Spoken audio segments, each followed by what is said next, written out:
I'll be at my parents' house for a while, to take care of my dad. But we're currently at your dad's funeral. What? At the funeral hall, the priest was just about to start the chanting. I was more exasperated than angry at my wife's completely clueless phone call, especially since I hadn't been able to reach her for a while. What do you mean? I mean, your dad has already passed away. No way! Even over the phone, I could tell she was visibly shaken. She didn't realize that the lie she had been telling, which might have worked if her father were still alive, was now completely useless. What on earth had she been doing? I was dumbfounded. My father-in-law, James, was my former boss and the person I trusted the most.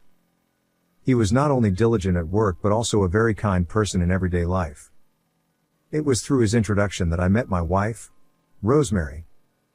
Rosemary was a bit of a sheltered girl who didn't know much about the world. But when we first met, I found that endearing and married her. In the early days of our marriage, she worked hard at unfamiliar household chores and devoted herself to me. We were blessed with a son and had a happy family. However, as soon as our son graduated from college and started working, she completely abandoned all housework and started going out frequently. I thought it might be a reaction to raising our child, so I overlooked it. But then, my father-in-law collapsed. I'm worried about my mom being alone, so I decided to help take care of my dad too. Since then, Rosemary stopped going out and instead started staying at her parents' house half of the week. I was very concerned about my father-in-law, but at that time, I was extremely busy with work and frequently traveling overseas. I couldn't even find time to call due to the time difference, and I felt guilty for leaving all the care responsibilities to Rosemary. I'm really sorry I can't do anything for your dad, even though he's done so much for me. It's okay. I'm really grateful that you care so much about my dad. Are you okay with the caregiving expenses? I can help out a bit if you need more. Thank you. My mom was a bit worried about it. That would really help. This is the least I can do. Then, can you give me $10,000 for now? What? That much? You just said you'd help with the money. Since we no longer had to pay for our son's education, I didn't mind providing the money, but I was surprised by the large amount she requested. Okay, but what do you need that much for? Didn't we renovate your parents' house to be barrier-free last year? Yes, but we need to buy a caregiving bed and other things. I see. At that time, I cashed out a fixed deposit and gave her $10,000. However, she kept asking for $1,000 or $2,000 more for caregiving expenses. Since I had offered to help, I felt reluctant to question her too much, but I was still concerned about the frequent large expenses. The average caregiving cost is $700 to $800 per month according to the internet. So what is she spending it on? I should have contacted her parents' house to ask, but I was too busy with work. I kept postponing it, thinking that by providing the money, I was also participating in the caregiving. One day, after returning from a week-long overseas business trip, I'm home. Oh? Was today the day you were coming back? I returned home a bit earlier than planned, and my wife rushed into the living room, out of breath. I thought you were at your parents' house taking care of your dad today, Rosemary. I have to come home sometimes, or the housework piles up. Thanks for that. But what's going on? Your hair is messy, and you're sweating a lot. Were you doing a big cleaning? Yes, I thought I might as well rearrange the furniture. Then I'll help you. You just got back from a business trip and must be tired. Why don't you go to a nearby cafe and relax until I'm done cleaning? It's fine. I'll help. No, that's not necessary. Please, go out and take it easy. She insisted, so I went to a nearby cafe. But something felt off. Why can't she clean if I'm here? It felt like she didn't want me in the house. Could someone have been here? No way. I had a bad feeling. Hey, I got a call from my parents' house. They want me to come over today. Is that okay? Right now? As I was sipping my coffee and feeling uneasy, my wife called. My mom threw out her back. She wants me to help take care of her. Threw out her back? When? A couple of days ago, but I didn't want to worry you while you were overseas. I see. But weren't you in the middle of a big cleaning? That's done. I need to hurry, so I'm sorry. Before I could say anything, she hung up. I rushed home to find the house empty. Despite her saying she was doing a big cleaning, there were no trash bags, and the house looked the same as before. I decided to call my mother-in-law, and her response was unexpected. Hello. Actually. Michael, I'm glad I reached you. James is in critical condition. Come to the hospital right away. I hurried to the hospital she mentioned. If it's such a serious situation, why didn't Rosemary tell me? My suspicions about Rosemary grew even stronger. When I rushed to the hospital by taxi, my father-in-law had already passed away. I was shocked and tears welled up in my eyes, as I couldn't be there for the final moments of someone who had been so good to me. I'm very sorry about James. I'm sure he was happy that you came. But Rosemary... To my surprise, Rosemary, who was supposed to be taking care of her father in place of her mother, was not at the hospital. I've been trying to contact her multiple times. But Rosemary was coming to take care of James every day, right? Rosemary? She hardly ever came. What? But she stayed over at your house many times and I gave her a lot of money for caregiving expenses. What are you talking about? We looked at each other in astonishment. She said she needed to buy a caregiving bed and other things, so I've given her about $30,000 so far. The caregiving bed is rented, and we use caregiving insurance, so it doesn't cost that much. Besides, we have savings, so there's no need to borrow money. I see. Where had Rosemary been going, claiming she was caregiving? And what had she been using the money I gave her for? In any case, I helped my mother-in-law with the funeral preparations. There were many things to do, such as arranging the funeral and contacting relatives, and time passed by quickly. Of course, I tried to contact Rosemary many times during this period, but her phone seemed to be off, and I couldn't reach her at all. Before I knew it, the day of the funeral had arrived. In the family seating area, it was just my mother-in-law, my son, and me. Many relatives who came asked, "Where's Rosemary?" But I could only give vague answers. Then, just as the priest was about to start the chanting, Sorry, but it looks like I'll be staying at my parents' house for a while longer to take care of my dad. Rosemary, who hadn't answered any of my calls, called me in a carefree voice. I might not be able to come home for another week. Sorry. Really? My dad's condition is worse than I thought, and I'm worried. I see. It's a shame that I can't spend time with you while you're in the US. That's fine. So, where are you now? I told you, I'm at my parents' house. For what reason? What are you talking about? To take care of my dad, of course. We're at his funeral right now. What? Rosemary was silent for a few seconds, seemingly unable to comprehend the situation. Hey, are you listening? Your dad has passed away. No, why? Who have you been taking care of? I'll come right away. Just tell me the location of the funeral. Finally understanding the situation, Rosemary's voice was frantic. Ah, you don't need to come. Why not?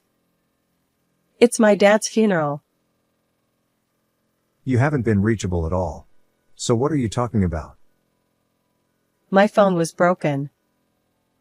I couldn't help it.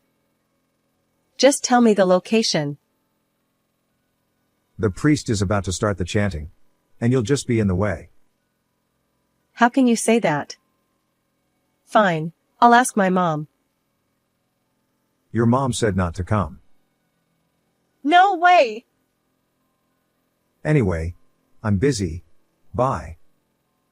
Ignoring her as she tried to say something else, I hung up the phone. Actually, I already know where Rosemary is and who she's with. Dad, I saw Mom walking arm in arm with a man. Liam told me this when I was frustrated about not being able to reach Rosemary.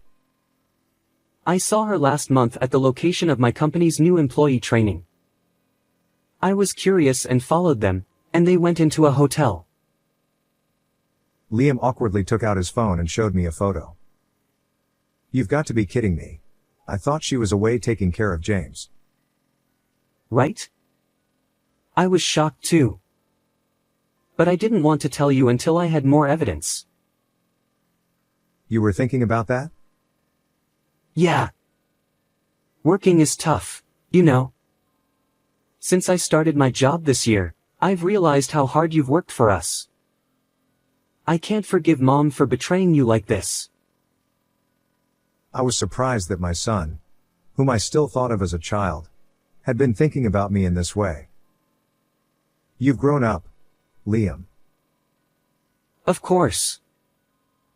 I'm an adult now. That's true.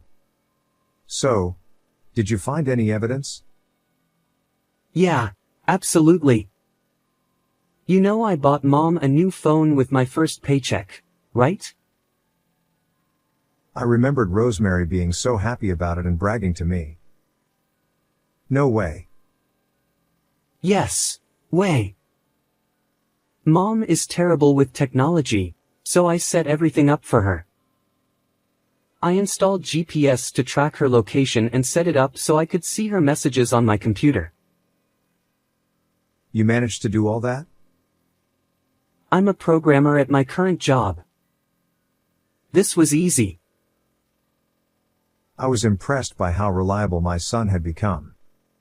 When I saw the evidence he had gathered, I was stunned. Her affair partner is this guy? And they're on a trip to Hawaii right now. Can you believe it? They're supposed to come back tomorrow, so she might call during the funeral. Just as Liam predicted, Rosemary called in the middle of the funeral. The predictability of the situation made Liam and me exchange looks of exasperation, and I almost burst out laughing. But I held it in, knowing it would be inappropriate. My brother's wife, thinking I was holding back tears, gently said, "Don't lose heart," which made me feel even more guilty as I nodded silently. After the priest finished the chanting and we were about to close the coffin lid. I'm sorry I'm late. Dad. Suddenly, Rosemary burst into the funeral hall with tears streaming down her face. She immediately clung to her father and began to cry loudly.